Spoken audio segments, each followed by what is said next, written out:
ప్రపంచ ఆర్థిక వ్యవస్థలు బంగారంపైనే ఆధారపడ్డాయి. అందుకే గోల్డ్ విలువ ఎప్పుడూ తగ్గదు.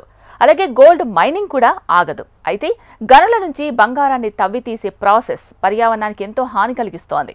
అందుకే పర్యావరణ నష్టాన్ని తగ్గించే దిశగా ప్రయోగాలు చేసిన శాస్త్రవేత్తలు సరికొత్త విషయాన్ని కనుగొన్నారు. ఎలాంటి కెమికల్స్ వాడకుండానే బంగారాన్ని వెలికితీసే మార్గాన్ని ఆవిష్కరించారు. బంగారాన్ని తినగలిగే శిలీంధ్రం జాడను commonwealth scientific and industrial research organisation శాస్త్రవేత్తలు కనిపెట్టారు. దీనివల్ల గోల్డ్ మైనింగ్ మరింత సింపుల్ అవుతుందని సైంటిస్టులు చెబుతున్నారు. CSIRO శాస్త్రవేత్తలు జరిపిన పరిశోధనలో రీసెంట్ గా షాకింగ్ విషయాలు వెల్లడయ్యాయి. బంగారు నిక్షేపాలను కనుగొనడానికి రీసెర్చర్లు మొక్కలు, నేలలు, నీటిలో వెతకడం మొదలుపెట్టారు.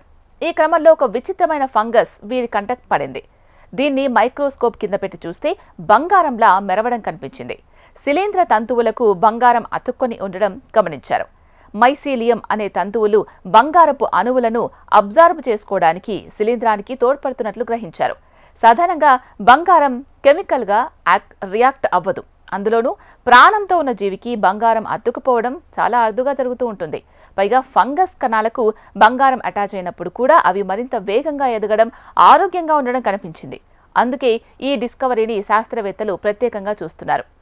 రిపోర్ట్ల ప్రకారం ఈ శిలీంధ్రం ఫ్యూసేరియం యాక్సిస్పోరం జాతికి చెందింది. ఇవి వాటి తంతువుల్లో లేదా శరీరంపై బంగారం పేరుకుపోయేలా కెమికల్ రియాక్షన్స్ జరుపుతాయి. ఇలాంటిదే మరొక జాతి క్యాండిడా రుగోపెల్లిక్యులోసా కూడా బంగారాన్ని ఆకర్షించే శక్తి కలిగి ఉంది. ఈ ఫంగస్ బంగారం ఉన్న చోట ఒత్తిడికి గురై గోల్డ్ నానో పార్టికల్స్ ని ప్రొడ్యూస్ చేస్తుంది. బంగారాన్ని స్థిరంగా ఉంచేందుకు ప్రత్యేకమైన పాలిసాకరైడ్లు, ప్రోటీన్లను విడుదల చేస్తాయని శాస్త్రవేత్తలు చెబుతున్నారు. దీంతో బంగారాన్ని వెలికి తీసేందుకు పెద్ద ఎత్తున తవ్వకాలు చేపట్టాల్సిన పని లేదు. వీటిని అందులోకి పంపిస్తే పని సులభమవుతుందని సైంటిస్టులు అంచనా వేస్తున్నారు.